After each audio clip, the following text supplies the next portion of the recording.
This is the story of unfinished business, one last shot at fame, and an epic concert they'll never forget. This is The Big Reunion.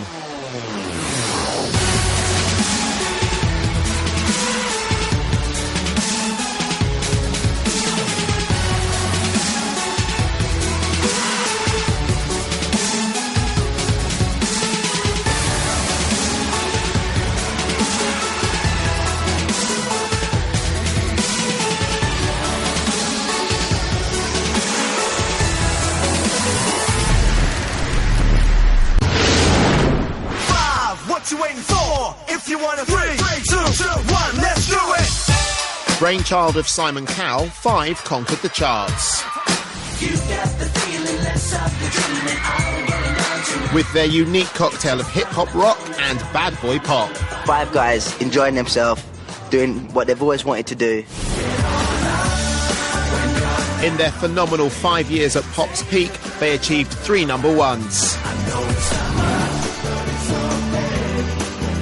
Slam dunked their funk in arenas across the world. Oh my God! And sold a whopping 20 million records worldwide.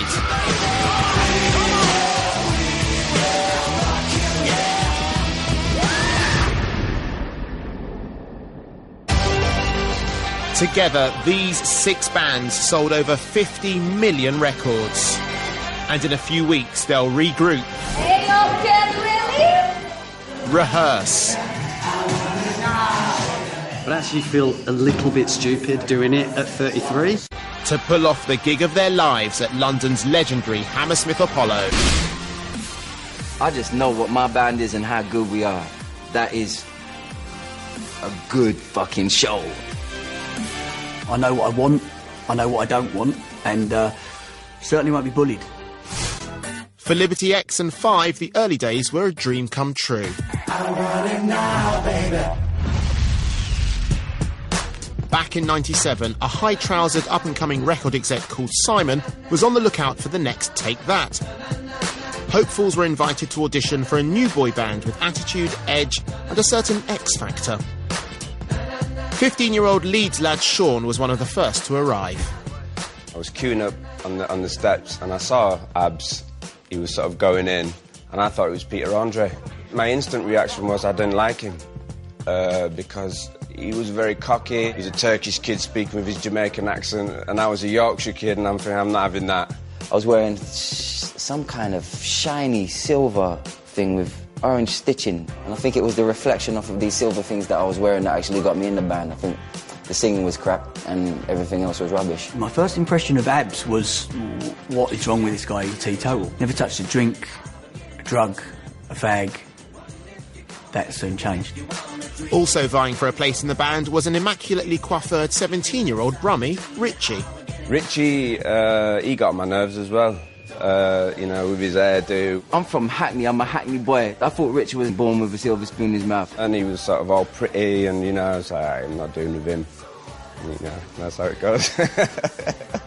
Scott was just loud, Essex boy, cheeky, like, geezer. I had cropped hair, gelled down, an all-in-one grey Kappa tracksuit. I looked like an absolute fucking idiot. And they picked me. I burnt the Kappa tracksuit, spiked the hair. A pop star was born.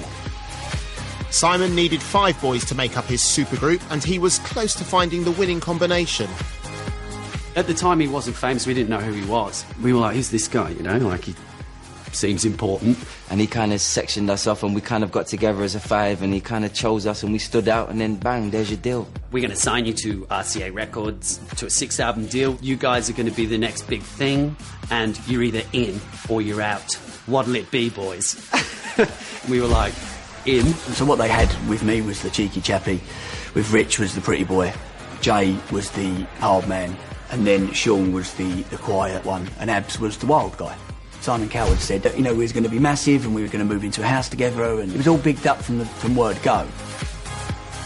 It was exciting times for our 5 wannabes. Installed by their label in a free lads pad, they went wild.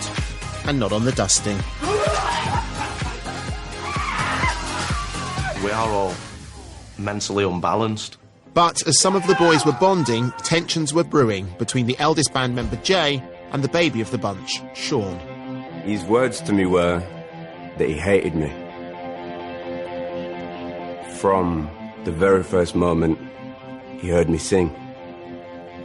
That's where it began. It was like that from the beginning. 11 years after Five got down for the last time, and with the big reunion beckoning, at the 11th hour, fun-loving Jay drops a bombshell. He no longer wants to be part of Five. Jay was a really, really big part of the band. I feel sad that he's not there and it's not, you know, the absolute original lineup. Maybe it will kind of be a little bit smoother. Now the challenge facing Five is to find a replacement and avoid changing their name to Four. Five bad boys with a power to rock you, blowing your mind, so you gotta get into Five. Simon Cowell's Spice Boys 5 soon became pop's hottest property. I'm just sort of living a normal life, and then it was like, bang, famous. Do you want a record deal? Yes, please. Thanks very much. The success we had was so fast and so overnight. Amazing for a 17-year-old boy, which all I was. We was lapping it up, like, this is crazy. Look at these girls running alongside our tour button, banging on the windows, and it's like, it was Beatles pandemonium. It was like strapping yourself to a rocket, literally lighting the fuse, going boom! Performing in front of hundreds of thousands and people singing that shit back to you. And it's a buzz. You can get high off that. That shit gets addictive. On stage, we were the best out there.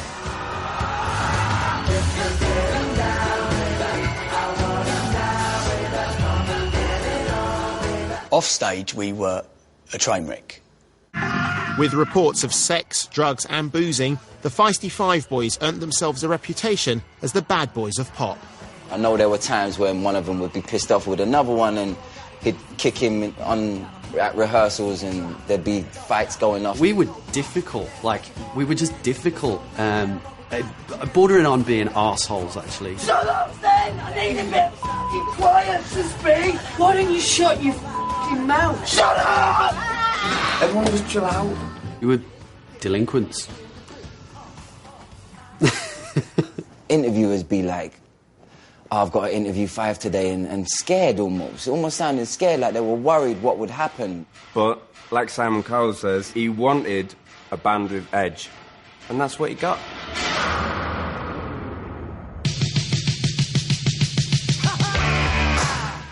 And newspaper editors nationwide were rubbing their hands together with glee. They say there's no press like bad press. I mean, it didn't matter. Me and Abs burnt a hotel room down in Ireland. It was only good. You know, it was bad at the time. You know, we had smoking inhalation, and I thought I might die at one point. But in the paper, it was a great story. Five burned down hotel in Dublin. Get in. And on a return trip to Dublin, they hit the bars, hit the headlines, but for once, not each other. So I think we hit the pubs at 10 a.m.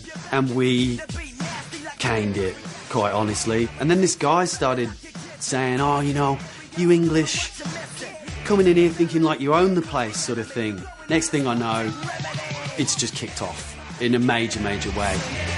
Richie and Jay spent a night in the cells for public disorder offences. And then the phone call, Simon Cowell wants to speak to you, like, hello? And he's like, you can't buy publicity like this. You're on the front page of every newspaper. You're on the 9 o'clock news. Like, this is worth millions of pounds. Well done. And we were like, oh, sweet.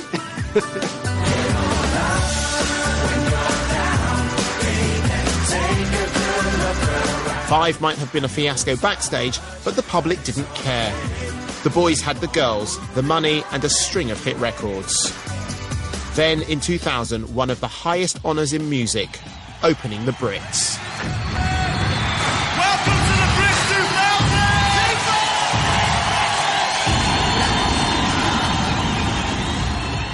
2000! Opening the Brits, my gosh, with Queen.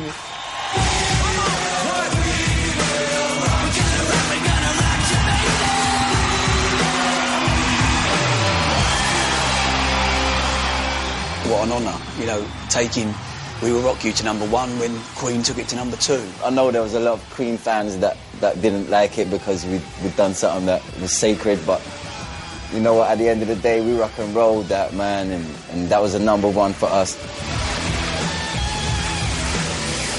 Our one was more pumping, and Queen fans won't agree, but #1 and #2, you do the math.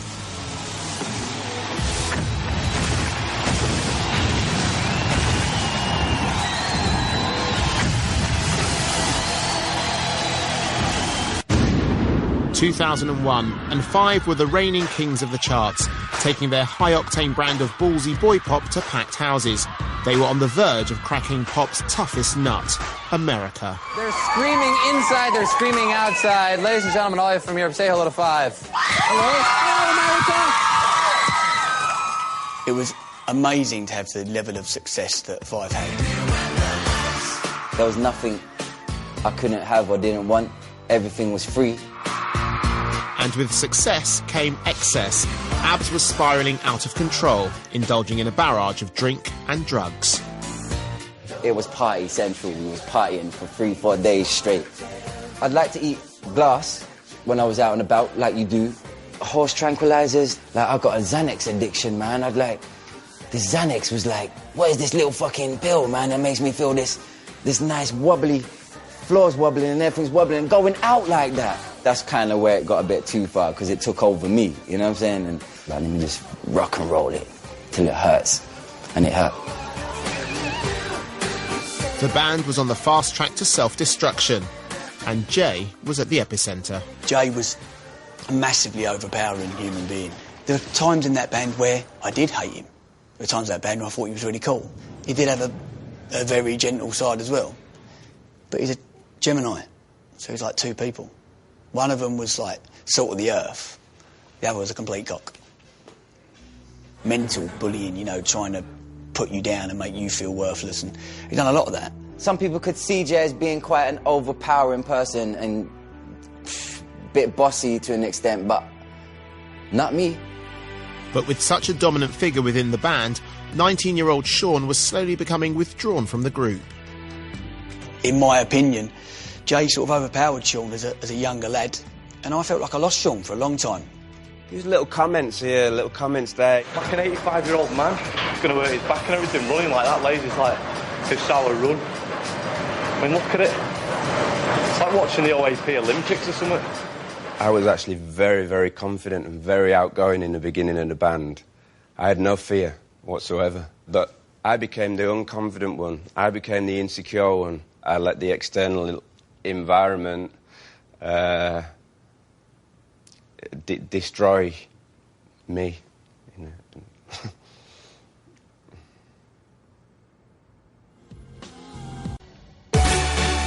5 years after they were first signed, Five were burning out fast. The dizzy highs of their pop star lifestyle were making way for some catastrophic lows. Life in Five was mental. I mean, it was 5 years of very hard work. You know, you see the inside of a hotel room, an airport, a radio studio, a gig. It's hard. When cracks start showing, you either cement them up or they become a problem. And I guess the Five thing just kind of fell apart. I was such a young kid that I was completely overwhelmed. I was like a rabbit trapped in headlights. I remember looking in the mirror and thinking to myself, who is that? Because I didn't know myself. I don't know, I just had the strongest feeling that no matter what happens, no matter how much money they throw at me, no matter what's going on, I've got to find Sean. Otherwise, I might make thousands of pounds, but I'll be spending it all on therapy. Sean had a breakdown. A string of UK gigs were cancelled, so management released a statement admitting Sean was ill with glandular fever. So we didn't like lying to the public and saying he had glandular fever, but we had to protect him, we had to protect ourselves. The management thought it was a good idea. That's what we done. With Sean off sick, it was full steam ahead for the rest of the band, who promoted their new single, denying tensions within the group. I remember doing the top of the pops when you nearly had the fight, and everyone was just going, they won't be here 6 months' time, they would have killed each other. Right now, things in the Five camp are spiffing. They are so good. I'm just personally having the best time. This is like, at the moment, this is going down as some of the best sort of days of my life so far. They were scheduled to shoot a video for Let's Dance, and Sean made a surprise special appearance. Yeah, it's not nice for him. He was a cardboard cutout in our last video, and people sort of make a joke of it. It was the best time I ever had with Sean, was when he was a cardboard cutout. It was awesome. So witty. He would love to have been a part of that video. His voice was on the track and he wrote on the track. And I'm assuming that Sean doesn't think that's very funny. I needed some sort of father figure. I needed somebody to just put an arm around me and just sort of say, it's going to be all right, we're looking after you. But it wasn't quite like that. With Sean gone and tension building, the group was about to implode. I didn't want to be me anymore. I was on the edge. We were in this hotel. He just broke down. He was just crying his eyes out. He was inconsolable. And I remember Jay and I walked out to him, sort of sat either side of him and just put our arms around him. We were like, come on, Michael, like, what's up? And he was just like, I just can't do it anymore. Like, I remember looking at Jay, and he just looked at me, and he just went, it's done, innit? And I was like, I think it is. The guys were talking about splitting up. I tell them, like, no, I don't want to. This shit is my dream. I'm loving this. Let's carry on. Let's do this. I don't want to go. No, let's do one more world tour and another album. And we'd have gone stratosphere. Despite desperate pleas from his bandmates, it was the point of no return. I got called into the record company and sat with Simon Cowell and Richard Griffiths, the chairman of RCA. I said I want out, and they told me no. I completely flipped. I pushed my foot on Richard Griffiths' desk so he couldn't move. I said, I don't think you're listening to me. I am not going to be in this fucking band anymore. I don't know what the details were, why Scott had to do what he did exactly. Because to be honest with you, I kind of just felt a little bit like you're taking something away from me. We quit on our peak. I mean, we was #1 at the time, and we jumped ship. When you got two people, like, having a breakdown, it's time to call it a day. Nothing's worth that, you know?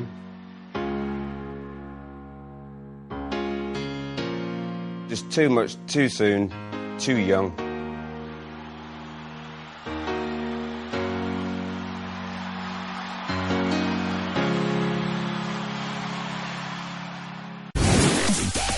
When Five brutally split 11 years ago, the band splintered and the boys have barely spoken since.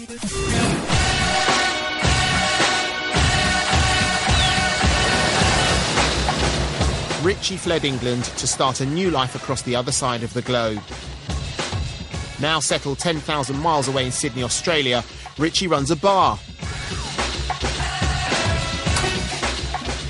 and has a slightly new accent. This is seriously a long way from being in a band, for sure. So, obviously, when you were in the boy band, you guys would have been really close. You would have had a certain dynamic going on. What do you think the dynamic's going to be going back? It's a good question. With many answers, and I don't know what. Give me one. Mixed. Truly, all my feelings about this are mixed. Like, I'm really stoked on one side, and then I'm really nervous on another.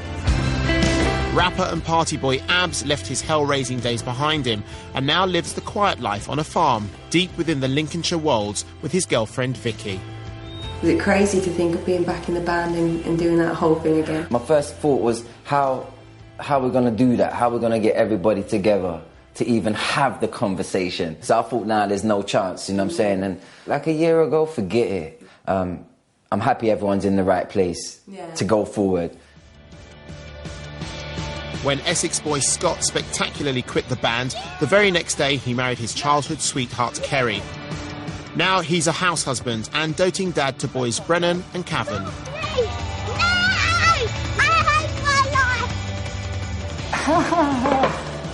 Brennan, Cavan, dinner. Okay, coming. So many highlights, obviously. But it was hard as well. You know, it was, I mean, you know. But you love performing. Yeah, that's the main thing. I mean, performing. How can it be so hard?